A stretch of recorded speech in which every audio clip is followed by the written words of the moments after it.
दवे, आपका फ्रेंड और economics tutor. एक बार फिर से आप सबका स्वागत है।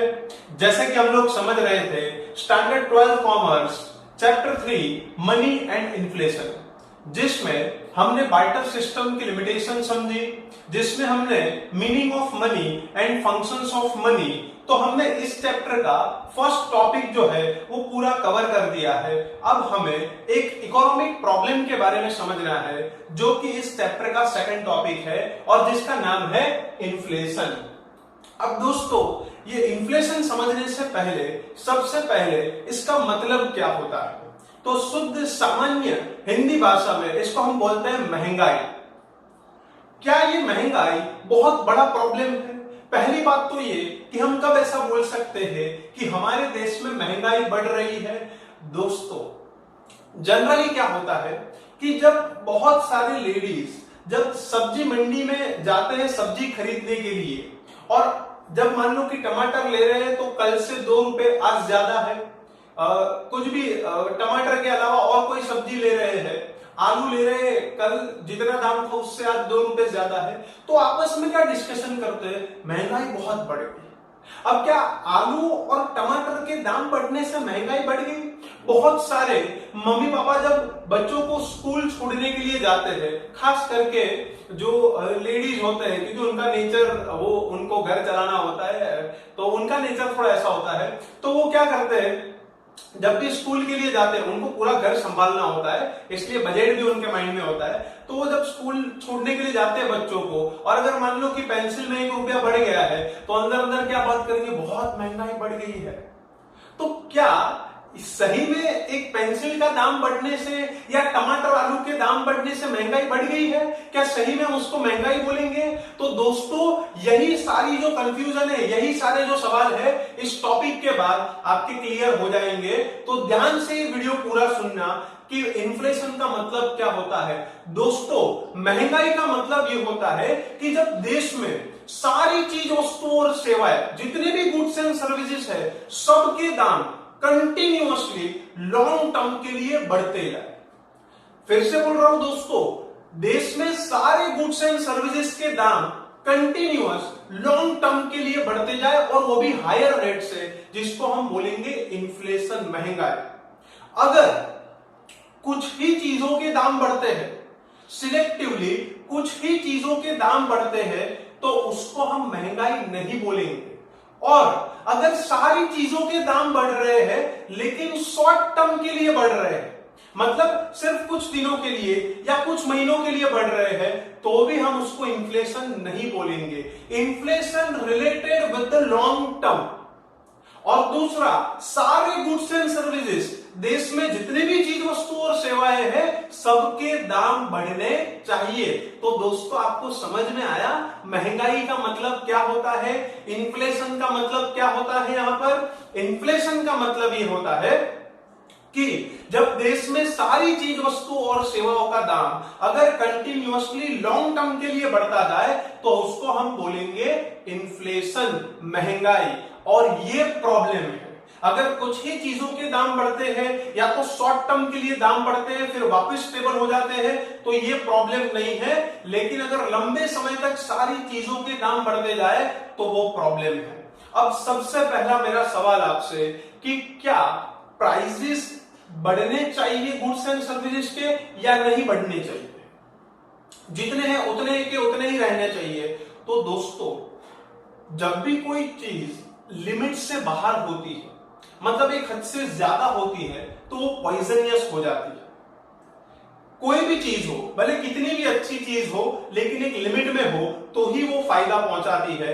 लेकिन अगर लिमिट से ज्यादा होगा तो वो चीज फायदा पहुंचाने की जगह हमें नुकसान ज्यादा होगा। भले कोई भी चीज हो, anything in excess is poisonous. तो दोस्तों, याद रखना, अब मैं जो बोल रहा हूं इकोनॉमिक्स समझने के बाद आप भी यही बोलोगे। मैं बोलूंगा कि गुड्स एंड सर्विसेज के दाम बढ़ने चाहिए। सही सुना आपने दोस्तों, गुड्स एंड सर्विसेज के दाम बढ़ने चाहिए, हर साल बढ़ने चाहिए, लेकिन एक लिमिट में। अब आप सोच रहे होंगे क्यों बढ़ने चाहिए? अगर उतने के उतने रहे तो आपको क्या प्रॉब्लम है? मुझे कोई प्रॉब्लम नहीं है, लेकिन आपके पापा, मेरे पापा, हम जहां पर भी काम कर रहे हैं या जहां पर भी कोई इकोनॉमिक एक्टिविटी कर रहा है, उनकी इनकम भी बढ़ने वाली नहीं है अगर गुड्स एंड सर्विसेज के दाम नहीं बढ़े तो। अब ये कैसे? एक एग्जांपल लो कि आपके पापा जहां पर काम कर रहे हैं, जिस फैक्ट्री में काम कर रहे हैं, उस फैक्ट्री में वो थोड़े समय काम करने के बाद क्या वो इंक्रीमेंट मांगेंगे कि नहीं मांगेंगे?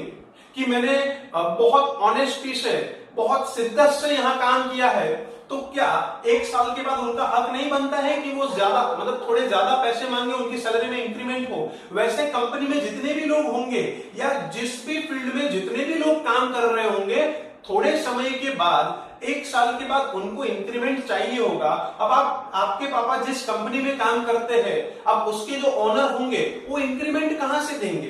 तो वो जो गुड्स एंड सर्विसेज बना रहे हैं, वो गुड्स एंड सर्विसेज में थोड़े परसेंटेज वो प्राइस इंक्रीज करेंगे, मतलब थोड़े प्रतिशत दाम बढ़ाएंगे, और दाम बढ़ाएंगे तो उनको ज्यादा रेवेन्यू मिलेगी, और अगर ज्यादा रेवेन्यू मिलेगी तो आपके पापा की या तो मेरे पापा की इनकम बढ़ेगी।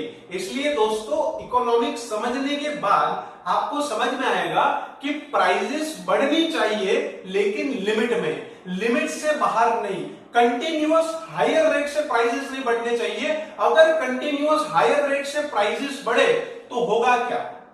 जितनी हमारी इनकम बढ़ रही है उससे ज्यादा प्राइसेस बढ़ रहे होंगे, तो क्या होगा?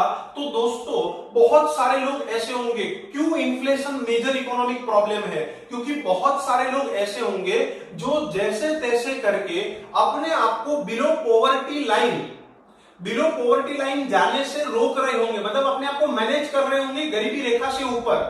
अगर मान लो कि गुड्स एंड सर्विसेज के प्राइस कंटिन्यूअस बढ़ते जा रहे हैं, तो फिर वो लोग प्राइमरी रिक्वायरमेंट्स भी पूरी नहीं कर पाएंगे, प्राइमरी रिक्वायरमेंट्स भी वो लोग पूरी नहीं कर पाएंगे। और अगर प्राइमरी रिक्वायरमेंट्स पूरी नहीं की तो वो लोग जो अपने आप को मेंटेन कर रहे हैं गरीबी रेखा से ऊपर, वो गरीबी रेखा से नीचे आ जाएंगे। Because of inflation poverty increases, गरीबी बढ़ती है, और दुनिया की सबसे बड़ी समस्या अगर कोई है तो वो गरीबी है दोस्तों। तो इसलिए इन्फ्लेशन की वजह से गरीबी बढ़ती है। इन्फ्लेशन की वजह से कैसे गरीबी बढ़ती है? तो जैसे मैंने आपको समझाया कि अगर हर चीजों के दाम बढ़ते ही गए तो बहुत सारे लोग जो अपने आप को मेंटेन कर पा रहे हैं गरीबी रेखा के ऊपर, वो मेंटेन नहीं कर पाएंगे, वो अपनी प्राइमरी रिक्वायरमेंट्स भी पूरी नहीं कर पाएंगे। दूसरी बात, जैसे इन्फ्लेशन बढ़ता है, इन्फ्लेशन रेट बढ़ता है, अगर हायर रेट से कंटिन्यूअसली सारी चीजों के दाम बढ़ते हैं दोस्तों, तो क्या होता है? हम सबकी सेविंग्स कम हो जाती है। हम लोग जो पैसा बचाते हैं, जो सेविंग्स होती है पूरे कंट्री की, वो कम होती है, और इसका इंप्लीकेशंस बहुत जबरदस्त होता है। इकोनॉमिक डेवलपमेंट के ऊपर इसका नेगेटिव इफेक्ट होता है। क्या कभी सोचा है दोस्तों कि हम सब लोग जो पैसे बचाते हैं वो हम कहां पर रखते हैं? हम सब लोग जो पैसे बचाते हैं, सेविंग्स करते हैं, वो कोई बैंक अकाउंट में एफडी करता है, कोई एलआईसी में पॉलिसी लेता है। तो जो अलग अलग जगह पर हम लोग अपना पैसा क्या करते हैं? बचा के रखते हैं, सेव करते हैं। अब ये लोग जो बैंक में इतने करोड़ों अरबों रुपए जो आ रहे हैं, सबके एलआईसी में जो पैसे आ रहे हैं, हम गोल्ड जो ले रहे हैं, गोल्ड में इन्वेस्टमेंट कर रहे हैं, हम स्टॉक मार्केट में इन्वेस्टमेंट कर रहे हैं, अलग अलग कंपनियों के शेयर्स परचेज कर रहे हैं। तो इतने सारे जो पैसे, जो हमारे बचाए हुए पैसे जो यहां पर है, वो लोग उन सब पैसों का क्या करते होंगे? तो जो एलआईसी जैसी कंपनियां होती है, फिर गवर्नमेंट और जो बैंक्स होते हैं, हम लोग जो पैसा इन्वेस्टमेंट, हम लोग जो पैसा वहां पर बचाते हैं, जो इन्वेस्टमेंट करते हैं, वो लोग उसी पैसे को नई नई कंपनियों को, और जो पुरानी कंपनी होती है उनको एक्सपेंशन के लिए लोन देते हैं, ताकि उनको ज्यादा इंटरेस्ट मिल सके, और फिर वो हमें उसमें से इंटरेस्ट देंगे। मैं फिर से एक बार बोल रहा हूं दोस्तों, हम लोग जो बैंक और जो एलआईसी और पोस्ट ऑफिस में जहां पर भी हम पैसे हमारे रखते हैं सेविंग्स के लिए, तो वो लोग क्या करते हैं? थोड़े साल के बाद, थोड़े समय के बाद हमें इंटरेस्ट के साथ पैसे देंगे। तो वो लोग क्या कर रहे होंगे? उस पैसे का तो हमें इंटरेस्ट दे पा रहे हैं, वो लोग क्या करेंगे? जो नई कंपनियां होगी या तो जो पुरानी एग्जिस्टिंग कंपनियां हैं, उसको डेवलपमेंट के लिए वो लोग पैसे देंगे और ज्यादा इंटरेस्ट पे देंगे।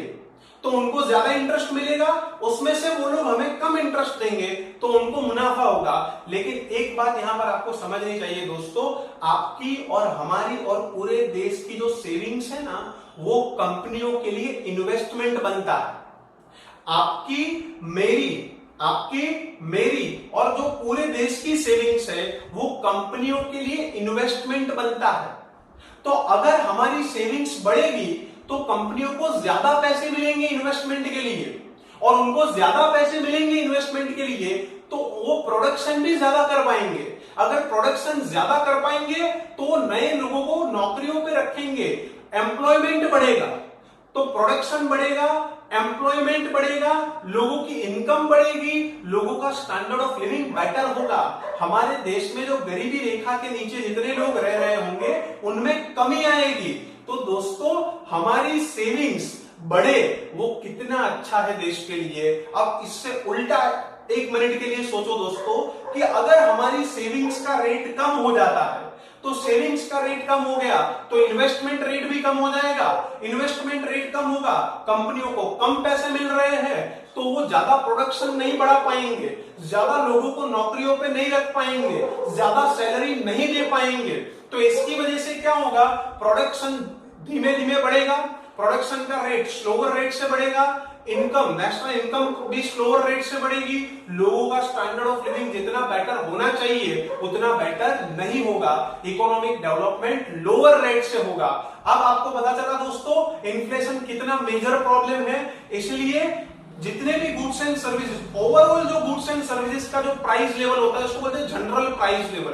तो जनरल प्राइस लेवल को कंट्रोल में रखना बहुत जरूरी है, क्योंकि अगर ये कंट्रोल में नहीं रहेगा तो इसका इफेक्ट होगा इकोनॉमिक डेवलपमेंट के ऊपर और लोगों के स्टैंडर्ड ऑफ लिविंग के ऊपर। तो दोस्तों आप इतना समझ लो कि महंगाई का मतलब सिर्फ कुछ चीजों के दाम बढ़े वो नहीं, शॉर्ट टर्म के लिए दाम बढ़े वो नहीं, लेकिन लॉन्ग टर्म के लिए कंटिन्यूअस हायर रेट से सारे गुड्स एंड सर्विसेज, सभी चीज वस्तुओं और सेवाओं के दाम बढ़े, उसको हम बोलते हैं inflation. And inflation is a major economic problem. तो समझ में आया दोस्तों आपको? अब मैं यहां पर आपको समझाता हूं जो पॉइंट वाइज यहां पर लिखा हुआ है। Meaning of inflation, the simple meaning of inflation is price rise, price में बढ़ोतरी होनी। Now, question arises that what is price rise and is it good for country or not? सवाल ये होना चाहिए कि क्या ये जो प्राइस राइज है वो हमारे देश के लिए अच्छा है या नहीं है। सबसे पहले प्राइस राइज क्या है, महंगाई क्या है और ये हमारे देश के लिए अच्छा है या नहीं।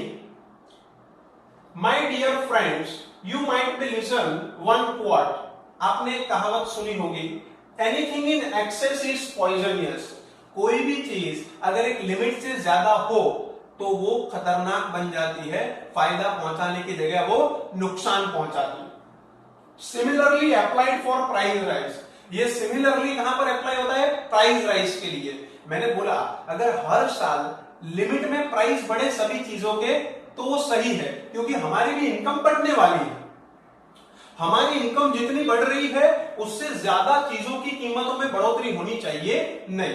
तो similarly applied for price rise, price rise is very good for any country but in limit.